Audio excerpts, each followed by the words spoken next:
Subscribe to our channel by clicking the subscribe button. Click the bell button and enjoy the latest uploads from our channel.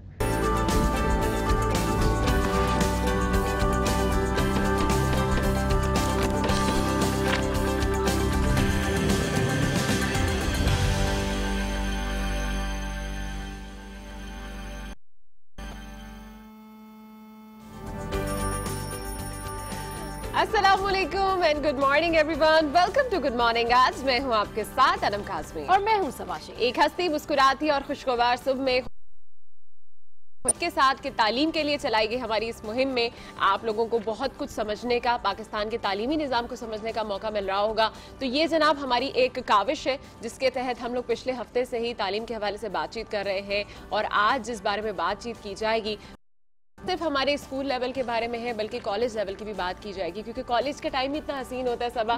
मुझे याद पड़ता है जब मैं college level पर थी, एक कंपटीशन तो अपनी जगह, लेकिन आगे आपको जिंदगी में कुछ जिंदगी के चैलेंजेस को सीखने के लिए जो मौका मिलता है, जितना आगे बढ़ने के लिए आपको चांसेस मिलते हैं और जो तरबियत कॉलेज मेरा ख्याल है कि वो कहीं और नहीं की जाती। तो जनाब इसी उम्मीद के साथ कि तालीम की ये जो मुहिम हम चला रहे हैं इससे आपको भी पाकिस्तान के तालीमी निज़ाम को समझने और परखने का मौका मिल रहा होगा। जैसे कि आप लोग जानते हैं कि हम गुड मॉर्निंग आज में एजुकेशन वीक मना रहे हैं और बात कर रहे हैं TCF की, जो हमें तालीम के फरोग के लिए अपनी खदमात सर अंजाम दे रहा है, जहाँ से हजारों बेसहारा बच्चे मुफ्त तालीम हासिल करके मुस्तफीद हो रहे हैं। तो अब ये इदारा स्कूल से आगे निकलकर कॉलेज लेवल तक जा पहुंचा है, जहाँ इन बच्चों को प्रोफेशनल और प्रैक्टिकल लाइफ के चैलेंजेस से लड़ने के लिए तैयार किया जाता है। TCF शब रोज इस कोशिश में है कि पाकिस्तान के एजुकेशन सेक्टर में कोई मुस्बत और बेहतर तब्दीली लाई जा सके। और अब ये मुहिम सिर्फ उन 6 लोगों की नहीं इसकी इदारे की बुनियाद रखी थी, बल्कि इससे मुंसलिक मेरा ख्याल है हर उस्ताद, हर प्रिंसिपल, हर रजाकार सभी अपनी अपनी जिम्मेदारी बखूबी निभा रहे हैं और वो भी फी सबीलिल्लाह। इसीलिए हमने सोचा क्यों ना हम भी अपना इसमें कुछ किरदार अदा करें और इनकी इस मुहिम को मजबूत करने में इनका साथ दें। तभी पिछले हफ्ते से आपको, जैसे कि आप सब जानते हैं, कि हम ये कोशिश कर रहे हैं कि खदमात के बारे में आपको आगाही फराहम की जाए, ताकि जो लोग हमें देख रहे हैं इस वक्त इस इदारे से मुंसलिक होना चाहते हैं और इस कार्य खैर में अपना हिस्सा डालना चाहते हैं, तो वो भी बिला झिझक या बगैर किसी हिचकिचाहट के बढ़ चढ़ कर इसमें हिस्सा लें और इस तब्दीली की रफ्तार को मजीद तेज करें। जी हाँ, बिल्कुल सही कह रही हैं कि इस तब्दीली की रफ्तार को मजीद तेज करना भी चाहिए। और वो कहते हैं ना कि जिंदगी का असल मकसद तो वही के लिए करें, वरना अपने लिए तो सभी जी लेते हैं। ऐसा ही कुछ किया है TCF ने भी। TCF ने एक शमा से शमा रोशन की, दिए से दिया जलाया और स्कूल से लेकर कॉलेज तक उन्होंने तालीम की सहूलत को आम किया है। TCF के हवाले से हम आपको बताते हैं ना, यूजुअली ये होता था कि जब भी हम कॉलेज में होते थे और हमारे को प्रिंसिपल बहुत ज़्यादा सख्त होते थे या वो बहुत ज़्यादा सख्ती से पेश आते थे या वो आसान सी बात भी इतनी मुश्किल अल्फाज में समझाते थे, तो हम कहते थे कि जी हम क्लास बंक कर देते हैं। या फिर हमारे जो टीचर्स होते हैं उनको कोई इंटरेस्ट नहीं होता कि कितने बच्चे क्लास में आ रहे हैं, कितनी जो है प्रॉक्सी है, कितनी प्रॉक्सी नहीं है, इससे कोई गर्ज नहीं होती। लेकिन TCF फाउंडेशन के तमाम टीचर्स से जब हम मिले, तमाम मेंबर्स से हम मिले, उनका मकसद यही है कि कोई भी बच्चा उनके स्कूल में आए या कोई भी बच्चा उनके कॉलेज में आए, उनकी पहली प्रायोरिटी होती है कि उनकी क्लास में उनकी प्रॉक्सी यानी उनकी जो अटेंडेंस होती है वो पूरी हो और बच्चे बहुत ज़्यादा इंटरेस्ट के साथ जो है वो एजुकेशन की तरफ आए। तो जब हम बात कर रहे होते हैं एजुकेशन की और TCF फाउंडेशन की, तो जैसे कि एक हफ्ते से हम अपने व्यूवर्स को बता रहे हैं कि TCF तालीम के मैदान में क्या खिदमात अदा कर रहा है, तो जहाँ इन्होंने स्कूल कायम किए वहीं इन बच्चों को मजीद तालीम फराहम करने के लिए इन्होंने फैसला किया कि ये कॉलेज भी बनाए। और कॉलेजेस में क्योंकि इन्हीं के स्कूल के बच्चे होते हैं जिनकी ये कैरेक्टर बिल्डिंग भी करते हैं, और सबसे बड़ी बात ये है कि ऐसे लोगों को ये फैसिलिटेट कर रहे हैं जो कि पढ़ना चाहते हैं, जो कि चाहते हैं कि उनका भी कोई टीचर हो, जो कि चाहते हैं कि उनके भी बहुत सारे दोस्त हों, उनके स्कूल में मौजूद हों, उनकी छोटी छोटी खुशियों को और उनकी छोटी छोटी नाराज़गियों को शेयर करें। तो TCF की खदमात के हवाले से हम बात करेंगे, इनके कॉलेज में किस तरह की पढ़ाई होती है, कौन से मज़ामीन पढ़ाए जाते हैं, क्या सारे मज़ामीन पर तवज्जो दी जाती है, सारे मज़ामीन ही इनके सिलेबस का हिस्सा है। इन सारे सिनेरियो पर हम सबसे पहले मिलवाएंगे आपको TCF कॉलेज के एक ब्रिलियंट स्टूडेंट अब्दुल बासित से। कर देखेंगे, पर पहले नजर डालेंगे आज की हेडलाइंस पर।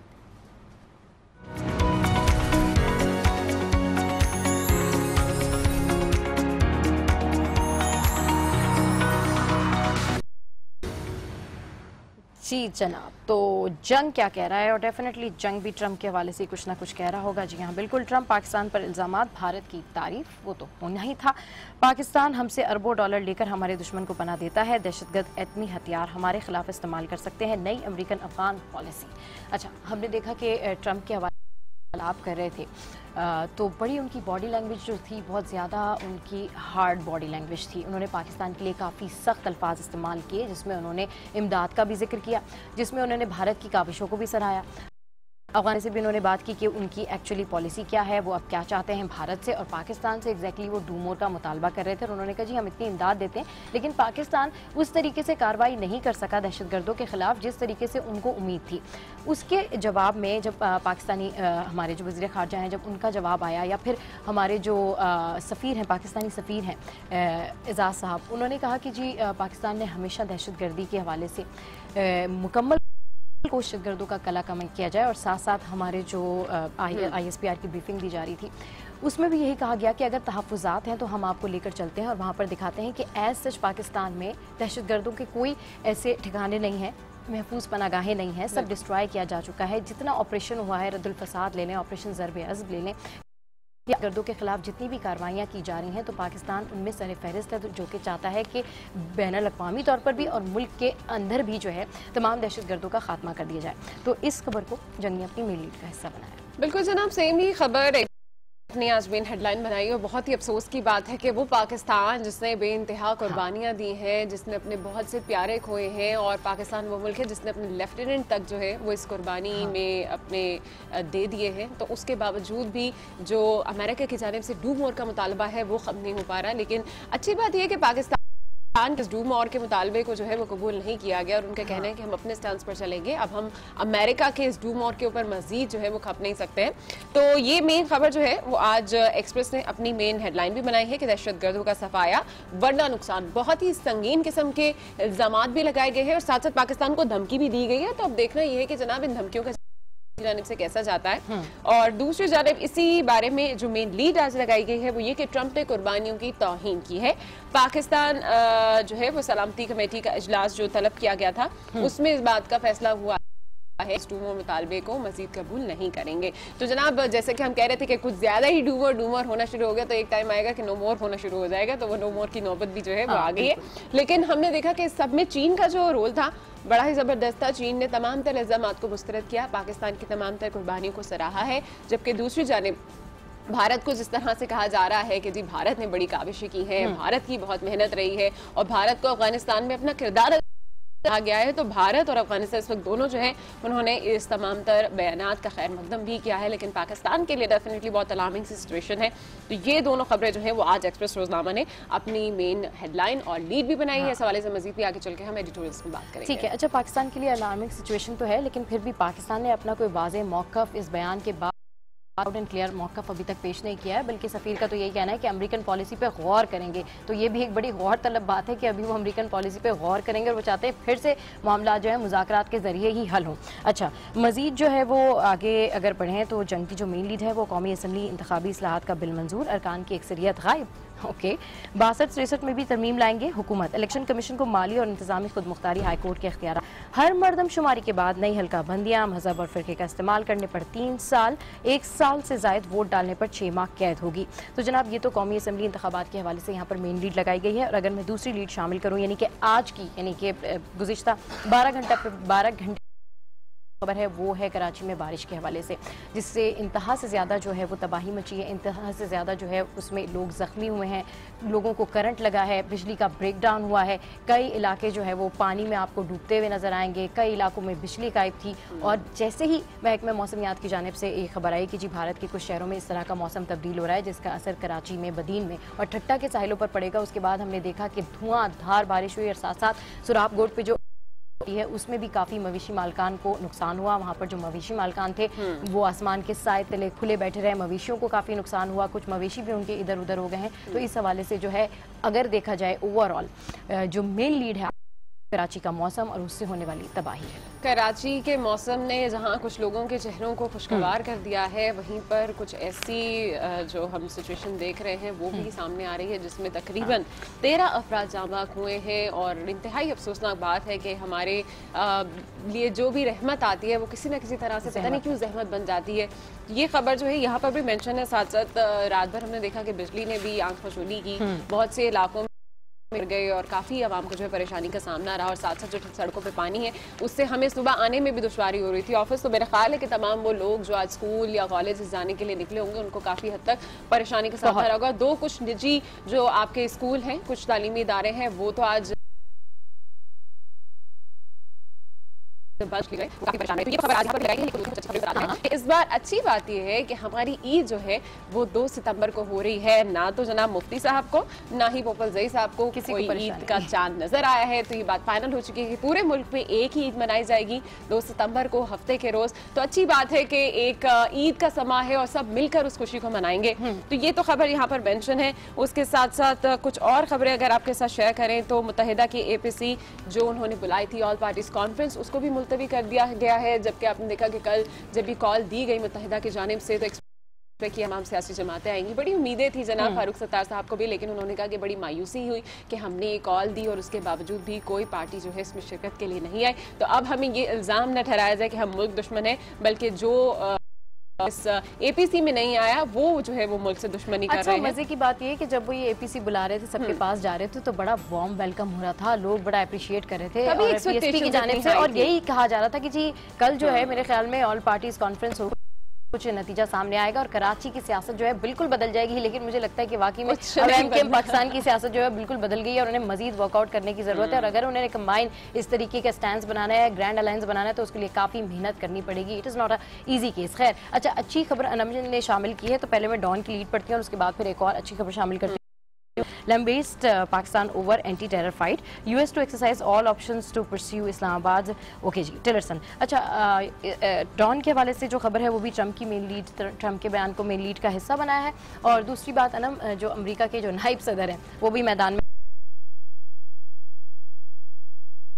आ गया कि हमेशा जो काउंटी चैंपियनशिप हो रही है उसमें शाहिद अफरीदी ने बड़े कम बॉल्स के ऊपर जो है वो सेंचुरी लिए और 101 रन बनाए और जबरदस्त जो है उन्होंने छक्के चौके लगाए। और मैं ये सोच रही थी कि काउंटी में छक्के चौके लगाए, मतलब ये छक्के चौके पाकिस्तान के हवाले से जब खेल रहे होते हैं, प्योरली पाकिस्तान को रिप्रेजेंट कर रहे होते हैं, तब क्यों नहीं लग रहे होते। और काउंटी में सिर्फ खेलना सब बहुत बड़ी आपकी एक सादत की बात है। वहां पर आपने पाकिस्तान को रिप्रेजेंट करते हुए आपने मतलब सेंचुरी की है और 105 तकरीबन रन बनाए, जबरदस्त।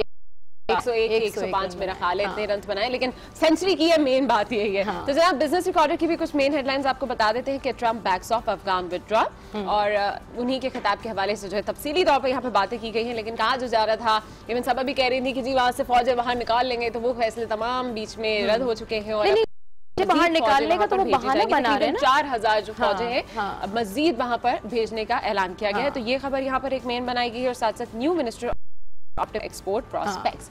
तो ये दोनों अहम खबरें जो हैं वो आज बिजनेस रिकॉर्डर में लगाई गई हैं। इसी हवाले से मजीद जो है वो आगे चलकर बात करेंगे, लेकिन अभी कुछ मुख्तलिफ शहरों का रुख कर लेते हैं और जान लेते हैं कि शहर शहर में क्या हो रहा है। सबसे पहले मेरा ख्याल रुख करते हैं इस्लामाबाद का है सबा। जी बिल्कुल, इस्लामाबाद की बात करते हैं, जहाँ पर जानते हैं कि आज क्या सियासी और समाजी सरगर्मियां होने जा रही हैं, कौन कौन से इवेंट होने जा रहे हैं इस्लामाबाद में। तो इसी हवाले से चलते हैं आज न्यूज़ के नुमाइंदे राना तारिक की जानिब। जी राना तारिक, गुड मॉर्निंग, आज अपडेट कीजिए। चलें, इस्लामाबाद नहीं जाते हैं, राना तारिक से जब हमारा राब्ता हो जाएगा तो फिर उनसे हम पूछेंगे। अब हम चलते हैं लाहौर में तारिक खान के पास और उनसे जानते हैं कि लाहौर शहर की क्या सूरत हाल है। जी तारिक खान, अपडेट कीजिए, लाहौर शहर का मौसम कैसा है? जी, लाहौर का मौसम कुछ गर्म है और आज सुबह सुबह ही जो सूरज है वो अपनी आंखें दिखाना शुरू कर दी हैं उसने।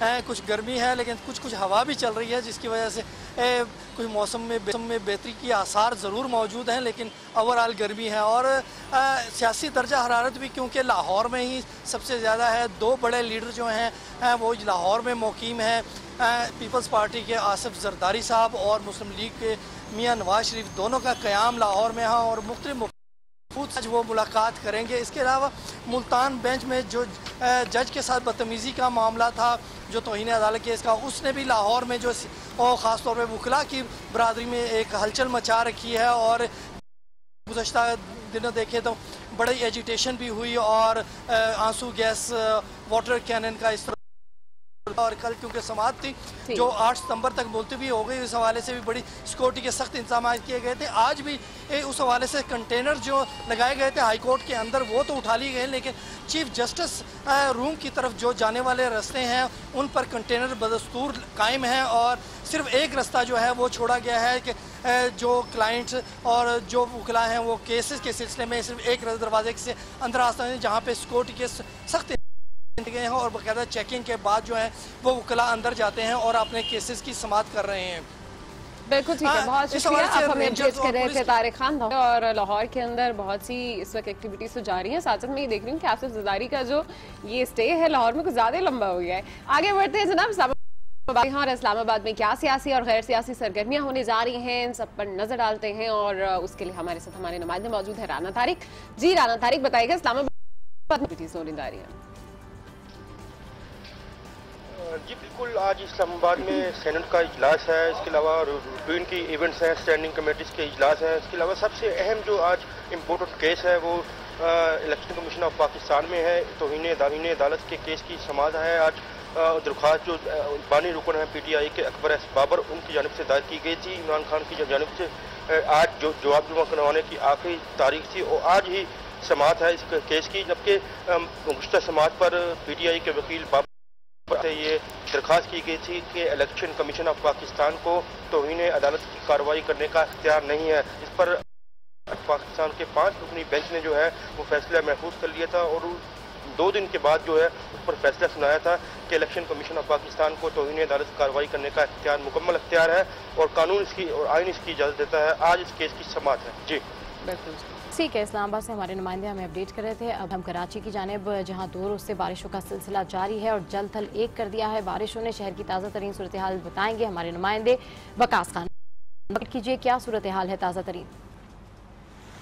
जी बिल्कुल, कराची के शहरियों ने बारिश के मज़े तो अब ले लिए, लेकिन अब जहमत का वक्त जो है शुरू हो चुका है। तकरीबन 7 से 8 घंटे गुजर चुके हैं बारिश को थमे हुए, लेकिन शहर की सड़कों पर अब भी पानी मौजूद है। सड़कें तालाब बनी हुई हैं। मेरे कब में भी आप देख सकते होंगे कि मैं यहाँ पर मौजूद हूँ MS जिन्ना रोड पर।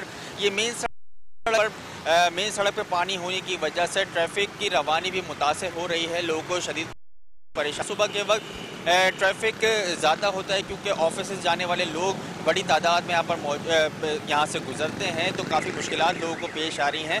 और शहर के मुतादिद ऐसे मकामात हैं जहाँ पर पानी जमा होने की वजह से शहरियों को मुश्किलात हैं, लेकिन जो इंतज़ामिया की जानिब से इक़दाम होने चाहिए वो ना होने की वजह से पानी की निकासी का काम जो है काफ़ी। ठीक है, बहुत शुक्रिया। आप हमें अपडेट कर रहे थे कराची की ताज़ा तरीन सूरत हाल से। आज पूरा दिन ही कराची में कहा जा रहा है कि 3-4 दिन तक ये जो थंडर स्टॉर्म है वो जारी रहेगा, तो लेट्स सी कि आज जो है वो तमाम बेहतर भी हो जाए। आगे बढ़ते हैं और कुछ मजीद स्टोरीज भी आपको बताते चलते हैं, जिसमें सबसे पहले आपको बताएं कि मुस्लिम लीग नून के रहनुमा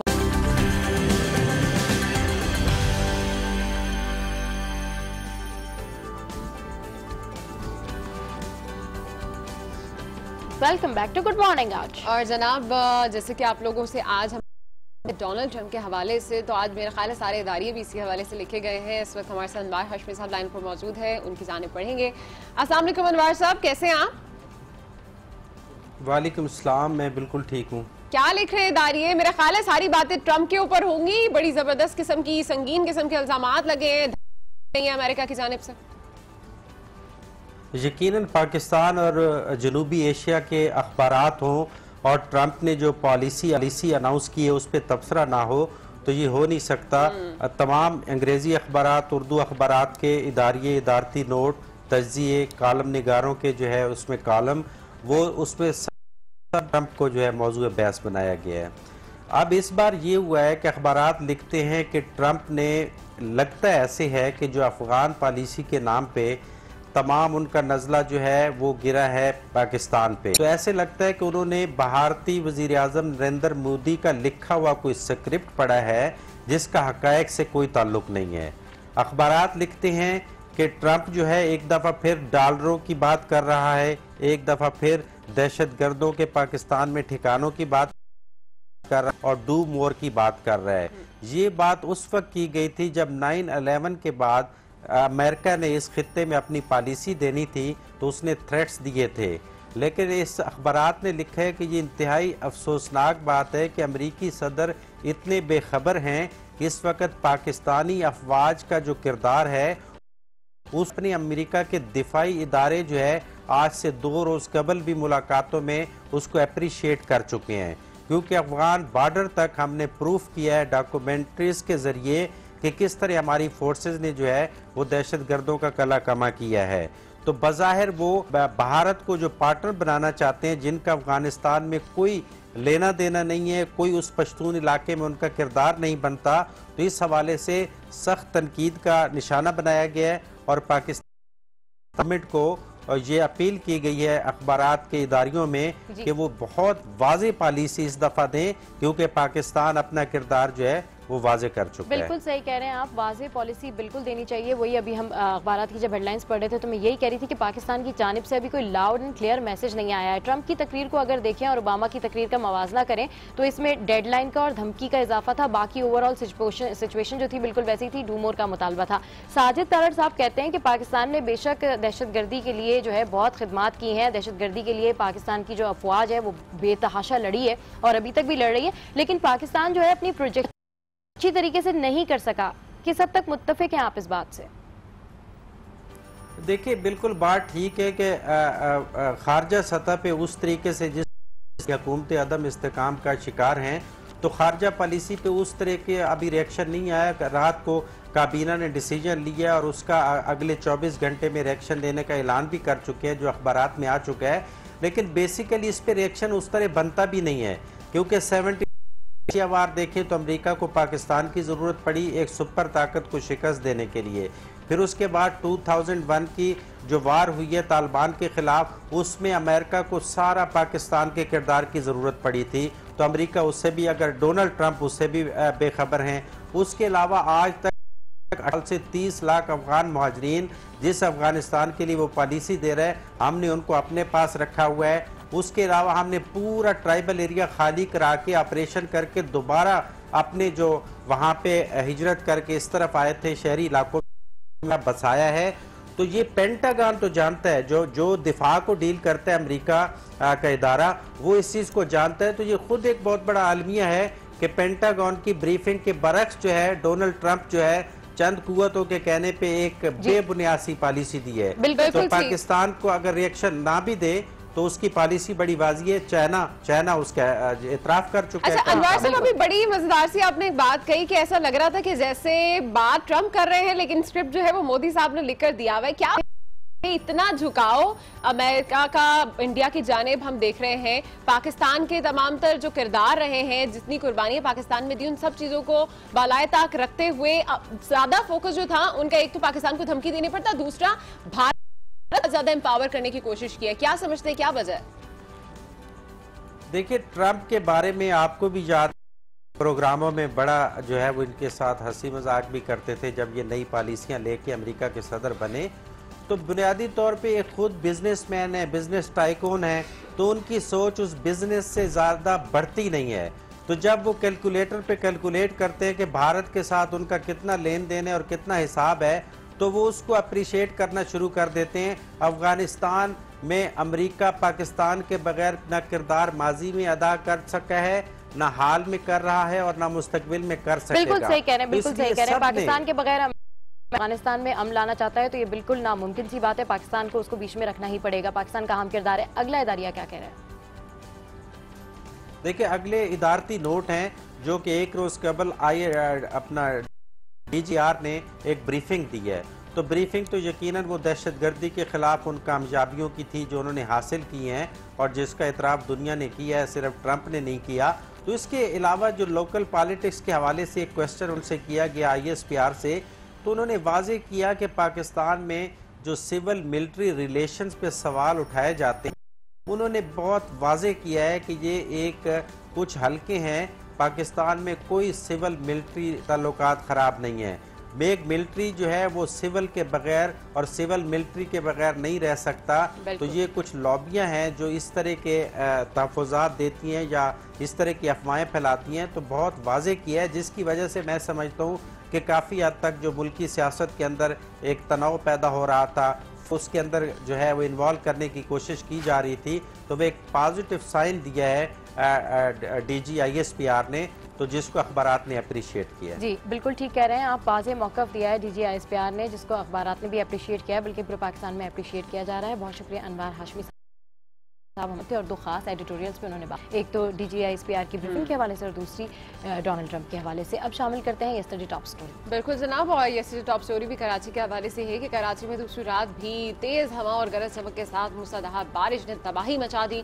करंट लगने से मजीद 4 अफराद जाँ बहक हो गए। 2 रोज में जाँ बहक अफराद की तादाद 12 हो गई है कि इलेक्ट्रिक के 250 फीडर्स भी ट्रिप कर गए। धावेजी पंपिंग स्टेशन से पानी की फरहमी भी मुअत्तल होकर रह गई है।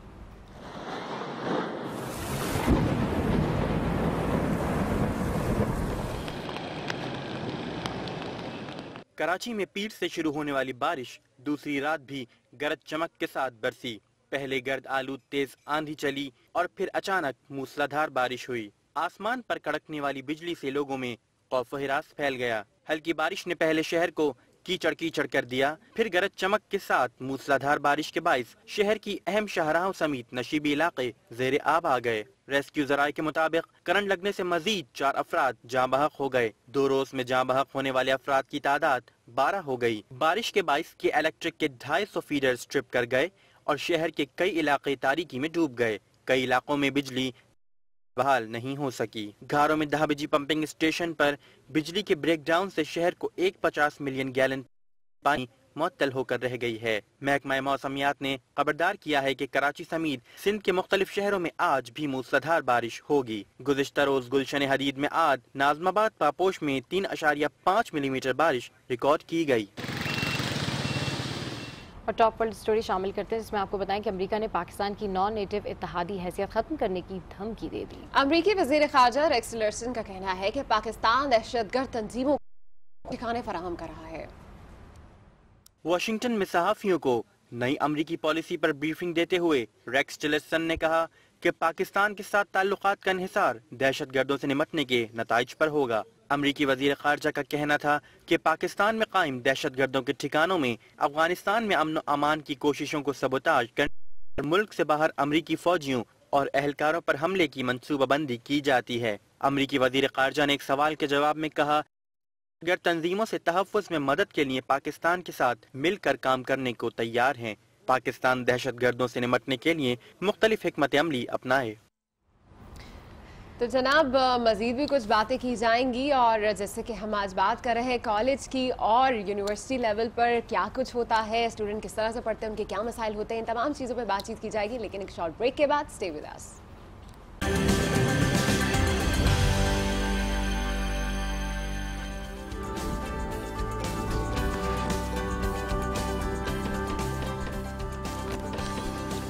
तो TCF कॉलेज के हवाले से बात हो रही है, तो इस वक्त हमारे साथ स्टूडियोज में मौजूद है TCF कॉलेज के हेड ज़ुहैब शेख। आइए इनसे बातें करते हैं। इनके साथ मौजूद हैं कायनात अफशां, जो कि इसी कॉलेज की एक स्टूडेंट है। लेकिन सबसे पहले हम ज़ुहैब शेख साहब से जो कि हेड भी कर रहे हैं TCF कॉलेज को।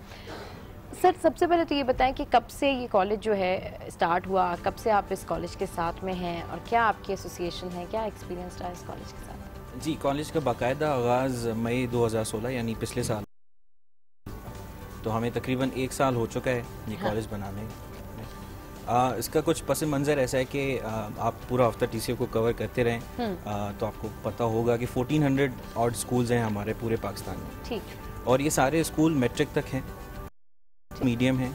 तो मैट्रिक के बाद हमारे बच्चों को कुछ मुश्किलात का सामना होता है। मैट्रिक के बाद किसी अच्छे प्राइवेट कॉलेज में दाखिला लेना बहुत मुश्किल है, क्योंकि वो अफोर्ड नहीं कर सकते जिन इलाकों से हमारे बच्चे आते हैं। जी। गवर्नमेंट कॉलेजेस में अगर दाखिला हो तो गवर्नमेंट कॉलेजेस की पढ़ाई का बिल क्या है या क्वालिटी क्या है, मैं उस पर ज़्यादा कमेंट नहीं करूँगा। तो बच्चों को फिर कोचिंग सेंटर इजाफी मदद के पीछे भागना पड़ता है। वो भी एक बहुत एक्सपेंसिव ऑप्शन है और उसमें वक्त भी बहुत लगता है, बहुत दूर दराज ट्रैवल करना पड़ता है बच्चों को। उसमें बहुत मुश्किलात का सामना होता है। कुछ बच्चे जो फिर भी अपनी मेहनत की बिना पे पहुँच जाते हैं यूनिवर्सिटी के लेवल पर, तो यूनिवर्सिटी का जो टेस्ट है वहाँ बच्चे रुक जाते हैं, क्योंकि वो टेस्ट बहुत मुश्किल है और कंपटीशन बहुत ज़्यादा है। अच्छे कॉलेजेस से पढ़े हुए बच्चे उन्हीं इंस्टीट्यूट्स में जाना चाहते हैं जहाँ हमारे बच्चे जाना चाहते हैं, तो वहाँ मुश्किलात का सामना है। अगर फिर भी कुछ बच्चे यूनिवर्सिटी में पहुँच भी गए तो यूनिवर्सिटी की ज़िंदगी का जो रिगर है, जो उसका चैलेंज है, उसको फेस करने के लिए भी एक ख़ास शख्सियत की ज़रूरत है। उसको भी फैशन करना हमें ये भी करना था। तो ये सारे चैलेंजेस जब देखे गए तो फिर TCF कॉलेज का एक ख्वाब बना कि ये मैट्रिक को दरमियान जो गैप आ रहा है इसको कैसे ब्रिज किया जाए। तो जो मैंने मसाइल बताए हैं इन्हीं का हल ढूंढने के लिए और इन्हीं को कंबाइन करके TCF कॉलेज की बुनियाद रखी पिछले साल, और यहाँ पे हम इन्हीं मसाइल का हल ढूंढते हैं बच्चों के साथ। बिल्कुल ठीक। ज़ोहैब साहब, आप लोगों की डेफिनेटली काविश कॉलेज बनाने की बहुत ज़बरदस्त है, इसके पीछे मकसद बहुत अच्छा है। फाइनेंशियली जो लोग नहीं अफोर्ड करते कि वो कॉलेज लेवल पर जाएं और वहाँ की फीसेस भरें, तो आप लोगों का कॉलेज जो है वो उनके लिए, ऐसे बच्चों के लिए एक प्लेटफॉर्म ज़रूर प्रोवाइड करता है। लेकिन मैं ये ज़रूर जानना चाहूँगी कि बाकी कॉलेजेस से, जो आपके प्राइवेट कॉलेजेस हैं, उससे TCF किस तरह से मुख्तलिफ है? क्योंकि सब मतलब हम लोग पूरे हफ्ते से कवर करें और हम जानते हैं कि यहाँ पर विक्टिम माइंडसेट के साथ बच्चे आते हैं।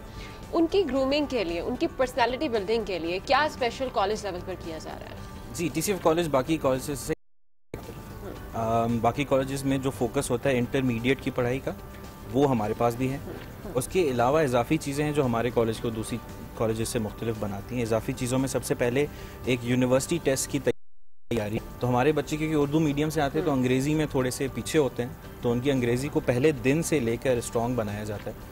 और इरादा ये है कि 2 साल जब वो कॉलेज में हैं उसके बाद किसी भी यूनिवर्सिटी का दाखिले का टेस्ट वो दे सकें। कॉलेज भी आपका उर्दू मीडियम ही है? नहीं, कॉलेज हमारा समझे मिक्स है, मगर इंग्लिश की इजाफी क्लासें करवाई जाती हैं। वैसे उर्दू और इंग्लिश दोनों है मोड ऑफ इंस्ट्रक्शन, मगर जब अंग्रेजी की क्लास होती है तो अंग्रेजी की क्लास। चलें जी, कायनात भी हमारे साथ बैठी हुई है, अफशा कायनात और कायनात अफशा। तो अच्छा कायनात, कि आप TCF कॉलेज में स्टूडेंट हैं, तो जैसे कि आपके हेड ने बताया कि जी हमारा कॉलेज बड़ा मुख्तलिफ है बाकी कॉलेज से, तो आपको अपने कॉलेज की सबसे अच्छी बात क्या लगती है? जी, हमारे कॉलेज की सबसे अच्छी बात ये है कि हमारे टीचर्स बहुत अच्छे हैं, और जब टीचर्स अच्छे तो आपको कोई प्रॉब्लम नहीं होती। ठीक, तो वो हर टाइप का आपको जैसा सपोर्ट चाहिए तो हमें वो मिलता है। सही। और अगर किसी चीज़ में प्रॉब्लम हो तो वो लोग अलग से आपको बिठा के आपकी काउंसलिंग भी करते हैं, और उस प्रॉब्लम का जो है वो नहीं होता कॉलेज में क्लास खत्म हुई और बस खत्म हुई, उसके बाद आपके जितने भी मसले, या तो आप घर जाके सॉर्ट आउट करें, या फिर आप ग्रुप स्टडी या कंबाइंड स्टडी करें अपने दोस्तों के घर पे या उनके साथ, फिर आप या फिर एक्स्ट्रा ट्यूशन लें। तो सर डेफिनेटली कायनात भी बड़ा मुतमईन है TCF कॉलेज के हवाले से कि जी एक्स्ट्रा ट्यूशन भी दे देते हैं और काउंसलिंग भी करते हैं। भी बहुत है, कॉन्फिडेंट भी लग रहा है कि आज हाँ। शायद आप कोई तकरीर, कोई स्पीच प्रिपेयर करके किस बारे में प्रिपेयर किया आपने? जी, मैंने मलाला यूसुफजई की स्पीच है। अच्छा। तो our words can change the world, तो मुझे यही स्पीच। अच्छा ठीक है, मलाला यूसुफजई ही क्यों, क्या इंस्पिरेशन थी, क्या इंस्पायर किया उसने? मुझे लगा कि बाकी जो थोड़ा उनमें जैसे कॉन्फिडेंस लेवल है उनमें बहुत है, और वो काबिल फख्र हैं कि वो गर्ल्स का जो राइट होता है उसके लिए वो हमेशा खड़ी हुई और उन्हें सपोर्ट किया।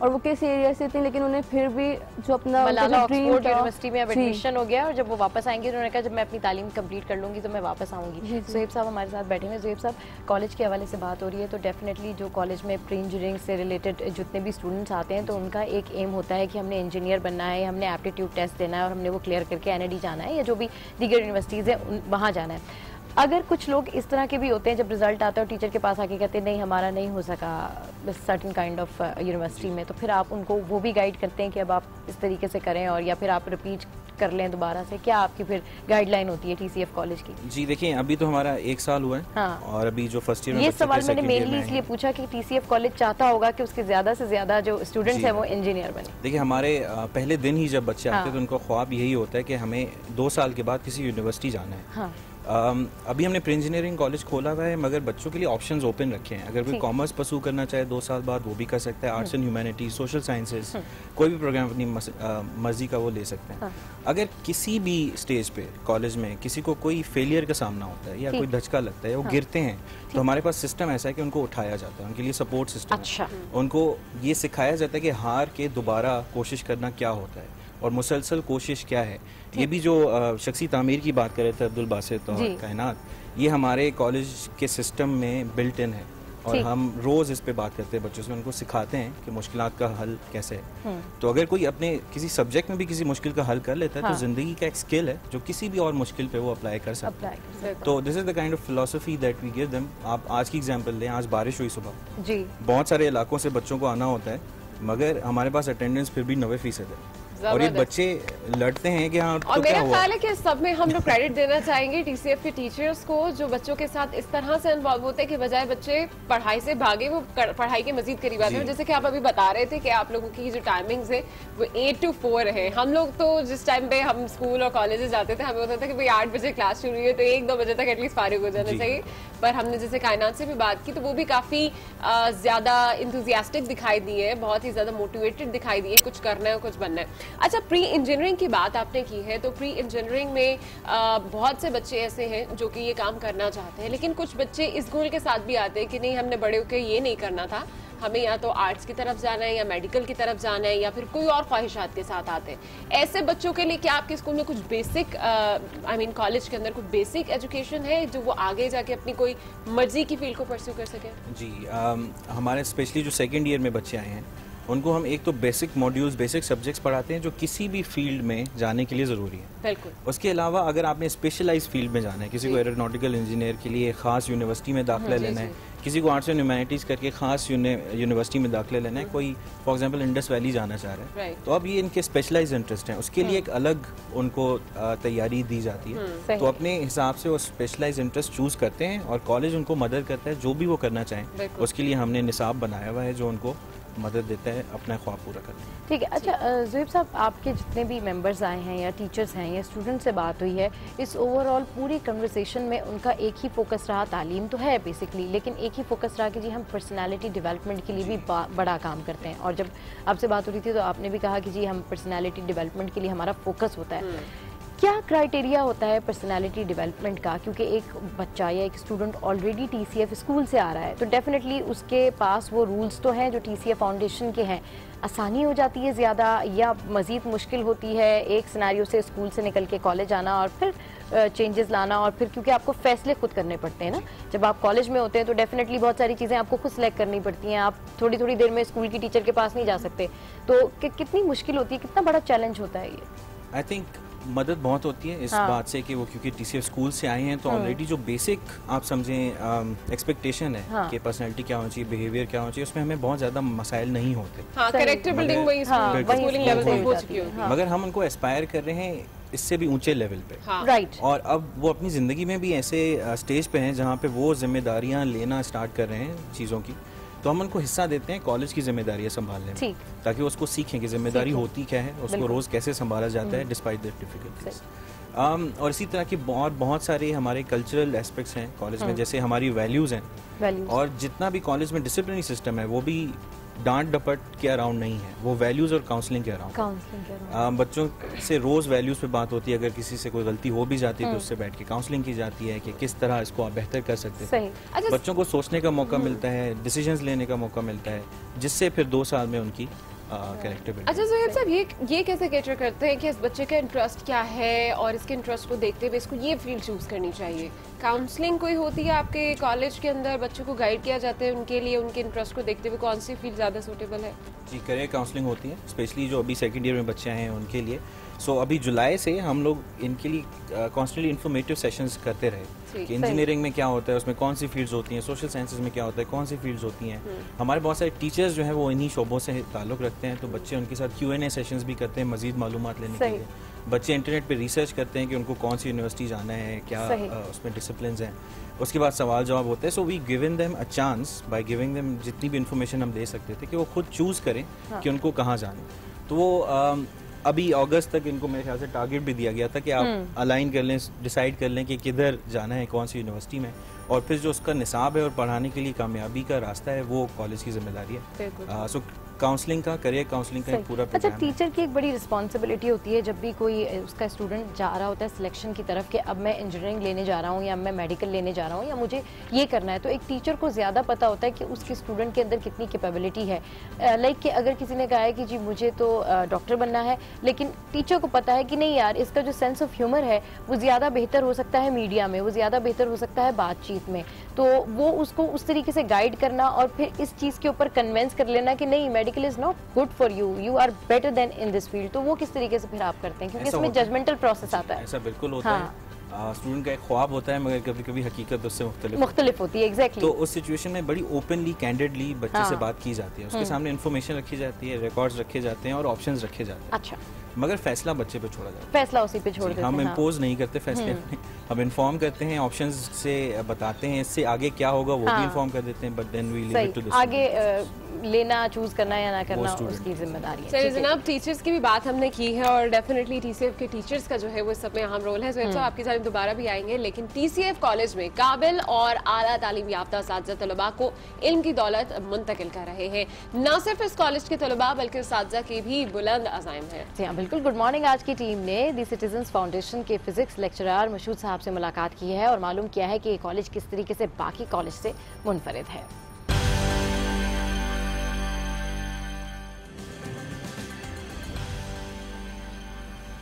Welcome back to good morning. और अब कुछ बात कर लेते हैं आज की तारीख के हवाले से, जो कि हमेशा की तरह इंतहाई अहम है। आज के दिन यानी 23 अगस्त को 1966 में चांद से पहली दफा जमीन की तस्वीर ली गई थी।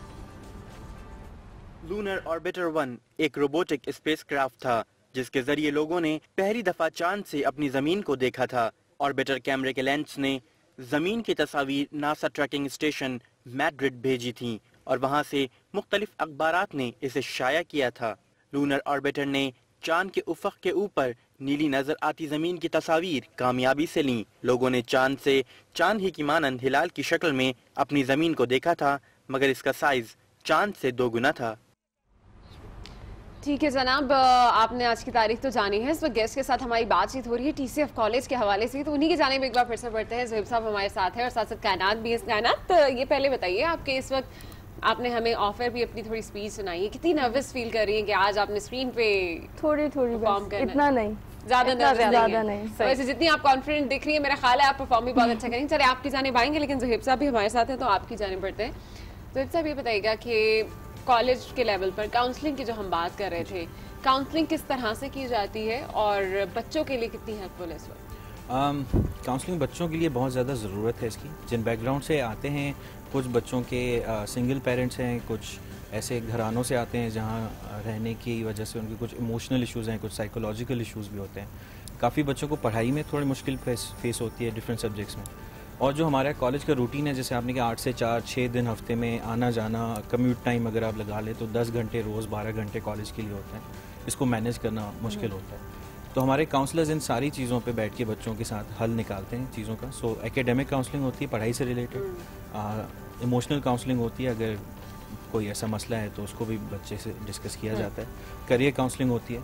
तो इन सारे शोबों में बच्चों के साथ काउंसलर्स हैं जो उनके साथ बैठ के वक्त बिताते हैं, प्रॉब्लम्स का हल निकालते हैं और ये इनेबल करते हैं कि अपने गोल्स को अचीव कर सकें। सो काउंसलिंग एक बहुत ज़रूरी हिस्सा है हमारे कॉलेज की ज़िंदगी। जी बिल्कुल सही कह रहे हैं। अच्छा, कायनात की जानिब में आऊँगी और कायनात बड़ा मुस्कुरा रही हैं और डिबेट का जो है कायनात से मुझे बहुत शौक है, मैं कायनात की डिबेट सुनूँ। तो कायनात, आप क्या स्पीच तैयार करके लेके आएंगे, हमें सुनाइए। Okay. So here I stand, one girl among many. I speak not for myself, but for all girls and boys. I raised up my voice, not so that I can shout, but those without a voice can be heard. Those who have fought for their rights, their right to live in peace, their right to equality of opportunity, their right to be treated with dignity, their right to be educated. So today, we call upon all the world leaders to change their strategic policies in favor of peace and prosperity. We call upon all the world leaders that all peace deals must protect women and children's rights. A deal that goes against dignity of women and their right is unacceptable. We call upon all the government to ensure free compulsory education for every child all over the world. We call upon all the government to fight against terrorism and violence, to protect children from brutality and harm. We call upon all the developed nations to support the expansion of educational opportunities for girls in the developing world. We call upon all the communities to be tolerant, to reject prejudice based on caste, creed, sect, religion or gender, to embrace freedom and equality within themselves so that they can flourish. We cannot all succeed if half of us held back. We call upon all our sisters around the world to be brave, to embrace strength within themselves and realize their full potential. Okay, realize their full potential. हम इसको continue करेंगे, लेकिन यहाँ पर आपको एक अहम खबर से आगाह करें कि army chief general Qamar Javed Bajwa ने साबिक वज़ीर-ए-आज़म नवाज शरीफ को फोन किया है। ISPR के मुताबिक आर्मी चीफ ने बेगम कुलसूम नवाज की जल्द सेहतियाबी के लिए दुआ की है। बिल्कुल, आपको बताएं कि उन्हें गले का कैंसर बताया जा रहा है, जिसके ट्रीटमेंट के लिए वो इस वक्त मुल्क से बाहर मौजूद है। मजीद तफसीलात भी हम लोग जानेंगे। इस वक्त जो ताज़ा तरीन खबर है उससे आपको आगाह करें कि army chief general Qamar Javed Bajwa ने साबिक वज़ीर-ए-आज़म नवाज शरीफ को फ़ोन करके उनकी बेगम की कुलसूम नवाज की जो है वो जल्द सेहतियाबी के लिए दुआ की है, उनकी खैरियत दरियाफ्त की है। इसी हवाले से मज़ीद तफसीलात जान लेते हैं। हमारे साथ ब्यूरो चीफ इस्लामाबाद मौजूद हैं। अच्छा, अभी नहीं है, ठीक है, हम थोड़ी देर तक उनसे रब्ता करते हैं और तफसीलात भी जानेंगे। लेकिन फिर वक्त जो ताज़ा खबर सामने आ रही है वो यही है कि army chief general Qamar Javed Bajwa ने साबिक वज़ीर-ए-आज़म नवाज शरीफ को फ़ोन किया है और ISPR के मुताबिक आर्मी चीफ ने बेगम कुलसूम नवाज की जल्द सेहतियाबी के लिए दुआ की बिल्कुल सही कह रहे हैं। इंतहाई अहम खबर है। आर्मी चीफ ने फ़ोन किया है नवाज शरीफ को और खैरियत दरियाफ्त किया। और बेगम कुलसूम नवाज के हवाले से आपको बताएं कि डॉक्टर ने उनको डायग्नोस किया है कि उनको गले का कैंसर है। तमाम अभी जो उनका इब्तदाई चेकअप हुआ है उसमें पता नहीं चल सका है कि वो ऑपरेट होगा या फिर वो ट्रीटमेंट पर ही रहेंगी। इसका फैसला डॉक्टर्स उनका अगला जो चेकअप करेंगे उसके बाद ही ये फैसला सामने आएगा। और नून लीग की पूरी क़यादत जो है वो इस हवाले से काफ़ी ज़्यादा परेशान है बेगम कुलसूम नवाज के हवाले से, और हमारी भी यही दुआ है कि अल्लाह ताला उन्हें जल्द सेहतियाब करे। बिल्कुल, और सबके बाद इलेक्शन जो मुहिम है उससे भी उनकी छुट्टी हो चुकी है, तो अब उनकी जगह पर कौन आ रहा है, मजीद क्या यानी 120 में देखेंगे कि कौन उनकी जगह पर खड़ा होगा। Let's see. वेल, आगे यहीं से कंटिन्यू हम करते हैं। ठीक है, अच्छा कंटिन्यू करते हैं। हमें शौकत पराचा ने ज्वाइन कर लिया है, तो शौकत पराचा से जानते हैं, हमारे इस्लामाबाद के ब्यूरो चीफ हैं। शौकत पराचा साहब, इस गुफ्तगू के हवाले से अपडेट कीजिए। जी हाँ, ये एक कर्टसी कॉल है, प्लेजेंट्रीज एक्सचेंज की गई हैं सेहतियाबी के लिए, लेकिन जो गुफ्तगू है इससे बढ़कर जो टेलीफोन करना का फिनोमेनन है, दैट्स इम्पोर्टेंट, कि एक अच्छा जेस्चर है। और जो हम जिन रवायात के पाकिस्तानी माशरा अमीन है, भरम रवादारी, अब मेरा ज़्यादा फोकस इस चीज़ पे है, ना कि कन्वर्सेशन पे कि क्या गुफ्तगू हुई और क्या गुफ्तगू नहीं हुई, लेकिन कॉल का करना, बजाते खुद कॉल करना और फिर तबीयत पूछना, प्लेजेंट्रीज एक्सचेंज करना, दिस इज़ मोर इम्पोर्टेंट। और ये और भी रिफ्लेक्ट होता है जब बार बार आज के जनरल की तरफ से, आज की मुसल्लह अफवाज की तरफ से ये कहा जाता है कि हम सियासत नहीं कर रहे, हम आइन के ताबे हैं, हम भी आइन को मानने वाला एक इदारा है। तो ये सारी जो गुफ्तगू होती है इन टर्म्स में, उसी की रिफ्लेक्शन मुझे नज़र आती है। एक उसका अमली पैराया सामने आता है जब इस तरह की कॉल की जाती है। इट्स वेरी रेयर, ये शायद नहीं होता पाकिस्तान में। पाकिस्तान में अदरवाइज बड़ी नेगेटिव रवायात पाई जाती हैं। ये एक अच्छी बात है, अच्छी रवायत है, और इसी तनाजुर में ये गुफ्तगू की गई है। फराचा साहब, जैसे कि इस वक्त हम देख रहे थे कि कुलसूम नवाज ने अपनी NA 120 से लड़ने का जब फैसला किया था तो उसके बाद एतराज़ात भी बहुत सारे उठाए जा रहे थे, और अब हम देख रहे हैं कि उन्हें खुद भी गले का कैंसर लाहक हो चुका है। तो अब मजीद नून लीग का क्या प्लान है? NA 120 से ये जो अभी हम जानते हैं कि उन्हें इंतखाबी मुहिम से भी छुट्टी दे दी गई है कुलसूम नवाज से, तो क्या प्लान नज़र आ रहा है इस वक्त नून लीग का? देखिए, अगर कुलसूम नवाज साहिबा NA 120 की में मौजूद भी होती तो कैंपेन तो उन्होंने नहीं चलानी थी। कैंपेन तो जो इलेक्शन इंचार्ज हैं उन्होंने चलानी थी। परवेज मलिक साहब जो वफाकी वजीर बराए कामत हैं वो इंचार्ज बनाए गए हैं, वो मुस्लिम लीग लाहौर के प्रेसिडेंट भी हैं। तो कैंपेन तो इन्होंने नहीं चलानी थी, ना ही इनकी कोई मौजूदगी वहाँ पर ज़रूरी है। इनकी अपनी गवर्नमेंट है, मेयर इनके हैं, गवर्नमेंट इनकी है, फेडरल गवर्नमेंट इनकी है। इसलिए एक इंडिविजुअल जो हो या ना हो, और वो भी स्टैचर का जो बेगम कुलसूम नवाज साहिबा हैं, तो इस लेवल के पर्सन को तो खुद जाने की जरूरत भी नहीं होती। अलबत्ता जो वहाँ पर पॉलिटिकल सिनेरियो बना हुआ है वो बड़ा इंटरेस्टिंग है। अपोजिशन भी भरपूर तरीके से मैदान में है। नवाज लीग भी, नून लीग भी अपने अपने जो इनके नुमाइंदे बनेंगे उनको नॉमिनेट कर चुकी है। तो अब तो वक्त भी करीब आ रहा है, एक अच्छा इलेक्शन देखने को मिलेगा। बिल्कुल सही कह रहे हैं आप कि एक अच्छा इलेक्शन देखने को मिलेगा। साथ साथ अगर मैं बात करूं सिविल मिलिट्री ताल्लुकात के हवाले से, तो जैसा कि डीजी ISPR ने भी वाज़े मौक़िफ़ दिया है कि जी ऐसी कोई कशीदगी नहीं है, और इस हवाले से जो है नून लीग ने भी ये स्टांस दिया है अपना कि जी ऐसी कोई कशीदगी नहीं है। तो किस तरीके से देख रहे हैं आपकी जो एक इनसिक्योरिटी सी थी पूरे मुल्क में, अब वो दूर हो गई है इन नून लीग के बयान के बाद और डीजी ISPR के बयान के बाद? नहीं, खैर ये भी एग्जेजरेशन होगी अगर मैं एज अ पाकिस्तानी सिटीजन कहूँ कि ना कोई ऐसा कभी मसला रहा था ना रहेगा। पाकिस्तान का पॉलिटिकल जो है वो बहुत डिफरेंट है उन एस्टेब्लिश्ड डेमोक्रेसीज के मुकाबले में।